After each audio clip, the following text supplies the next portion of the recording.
Hi, everybody. I'm James Duke Mason, and this is Mediaite. I am so excited to have Congressman Robert Garcia from California here with us. Thanks for being on.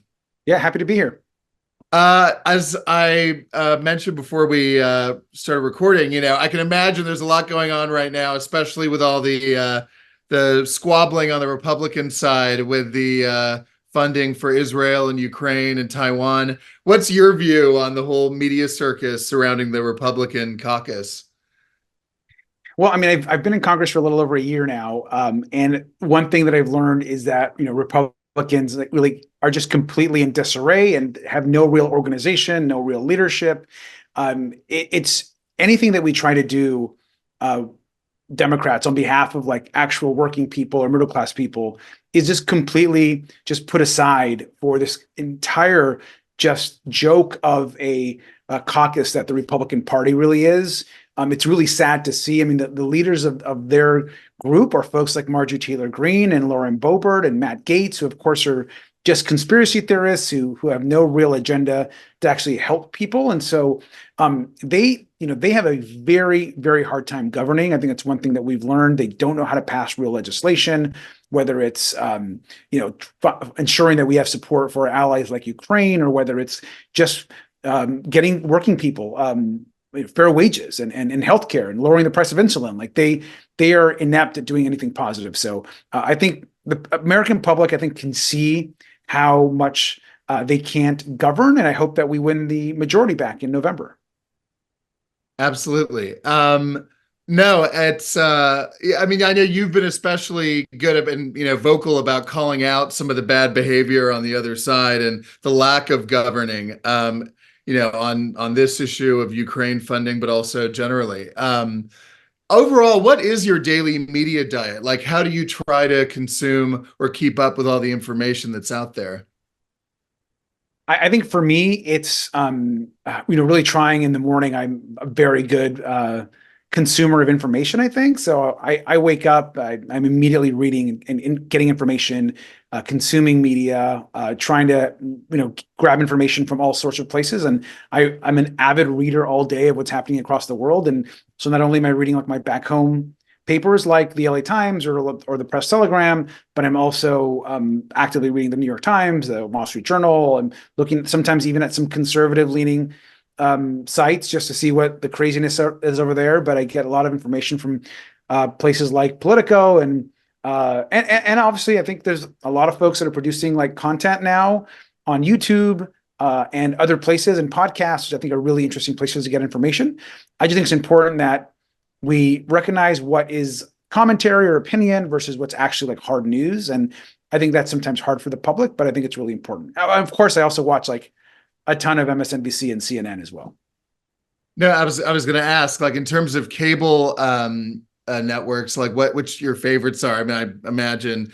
I mean, Fox, I mean, I watch CNN and MSNBC are like staples of mine, and those are always on in the office. But I also, on occasion, do watch Fox, and I think it's important to know what Fox News is saying. Drives me crazy sometimes, but I think it's important. They do have some straight news on Fox, and it's important to see how a lot of the country is getting their news. And so I try to watch at least two of the three stations regularly. I do try to watch Fox sometimes. And then, local news when I can. I think to know about what's going back home. I think Spectrum does a great job in California. Spectrum News, which I also try to watch.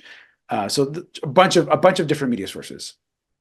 who are some of your favorite voices on cable news or hosts that you particularly like to watch? Yeah, I mean, it depends if it's like opinion or like straight news. I mean, as far as like, I think reporters that I really um, I love Alex Witt, for example, on MSNBC. I think just really, I love like Jim Acosta on CNN. I think they do a good job of like delivering the news. And then I love like a lot of folks that have more commentary in their coverage. I mean, folks like Jonathan Capehart, for example, on MSNBC, I really like.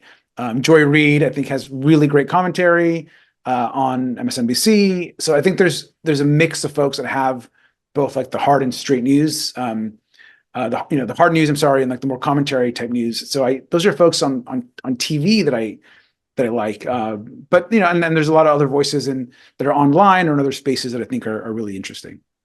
No, and I was going to say, like, what kind of online, both channels, or platforms, but also personalities and voices, not just that you like, but maybe voices that you think have a unique or important perspective that are out there. I mean, first, I think just because I listen to someone or follow them, I don't necessarily always agree with them, but I think if their take is interesting, I get like interesting information from them, right? So I think it just depends.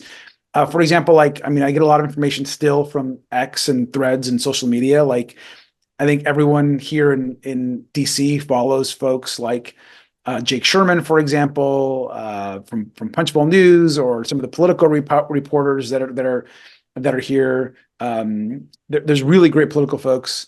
Political California, which has grown, and they have a really great coverage, and I follow a lot of those folks that cover them.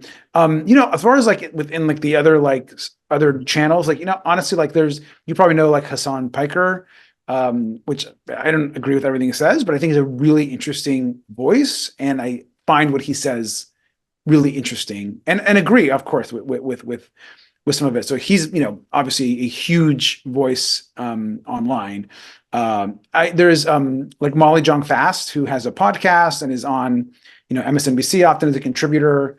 I like her podcast very much, and I follow her, and I listen, of course, to the pod, kind of Save America guys as well. So just like a diversity of folks.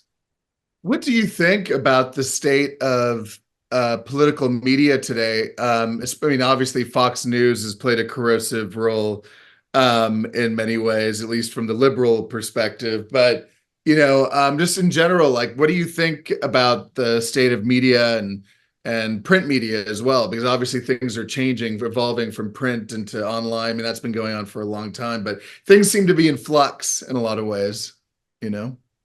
I mean, first, I think that traditional news is really important. So I know that when I pick up the New York Times or the LA Times or the Wall Street Journal, these are traditional news organizations that generally are accurate. They fact check. They have certainly opinions on their editorial side, which we should recognize.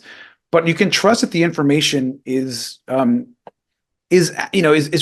pretty correct. Is pretty accurate. And if they make a mistake, they're going to correct it, and it's going to be fact checked. And so I think it's really important to not fall into this trap that so many folks don't trust what's in the New York Times or the LA Times. I think that's a huge mistake. These are solid, well-reported organizations with people with high integrity that work at them. And so I think traditional news is really important. As far as news that's more colored to our political interests, I think that's more and more prevalent. I think I know that when I'm watching MSNBC in the prime time, I know that I am getting a more liberal perspective. I know that, right? I'm aware of that, and I think it's important to know what's commentary. I know that when I'm watching a show like Meet the Press, that's news, and they do a good job, I think, of kind of taking on and being responsible in their coverage. So I think it's important to know that. And then folks, of course, are getting their information from all sorts of different places and different right or left leaning blogs or commentary sites, and I think that exists. I think that's going to continue.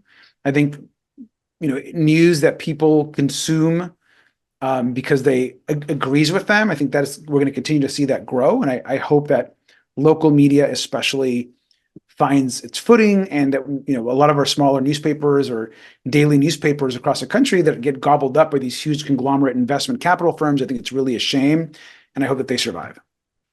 I think, it's going back a little bit to the whole issue of, the anti-Ukraine, pro-Russia caucus or element within the Republican caucus. I thought it was interesting. Mike Turner, I think it was on Meet the Press recently, or State of the Union maybe on CNN, was saying how a lot of Russian misinformation has made its way to some of these members of Congress, Republican members of Congress. And obviously you're a Democrat, and this is not an issue as far as you're concerned. But how do you? And you already kind of alluded to this, but how do you sort of parse between?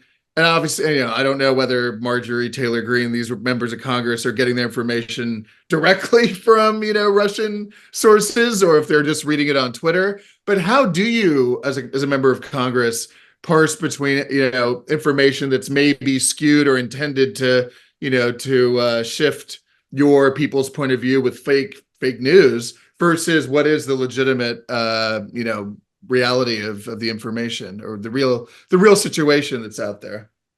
I mean, I think I just go back to knowing that like traditional news organizations like the New York Times, like large organizations like CNN, like NBC News or CBS, these are large organizations that have a history of reporting straight news and the facts. And so I think those are reliable organizations.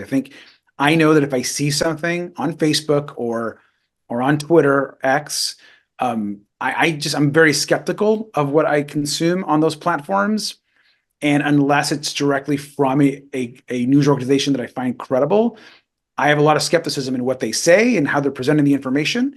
And that's how I make decisions about what I believe to be true or not. And so I wish everyone did that. I think a lot of people just believe what they're being fed. And I think that it's important for members of Congress to do the right thing and do their own research. Obviously, right now, the Trump trial in New York, the hush money case, is taking up a lot of the media attention. I was curious about any views you might have on sort of what you've been seeing in the media coverage of the trial, but not only that, but just more generally, your views on the way that both Donald Trump's attacks on the media and on journalists, but also just in general, what you think the media's role in this, both the trial and the upcoming election. Like, what are your general views overall on sort of the situation we're dealing with right now? Yeah, I mean, I think Trump has done enormous damage to the media, and no one's damaged credibility of the media more than Donald Trump. I think he's done more to damage our institutions. That includes the news, the press, than anyone else. And he everything that's in the New York Times he will call a lie, or if he doesn't like something or agree with it, it's fake news. And so he does enormous damage, and he's doing the same in his trial process. I think he's causing enormous doubt and harm, and I'm glad the justice system is finally correcting itself and is going to hold him accountable.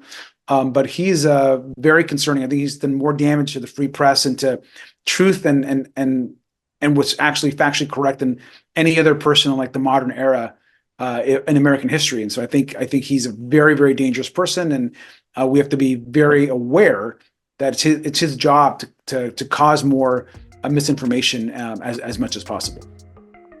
Absolutely. Well, thank you so much, Congressman. Really appreciate you being here.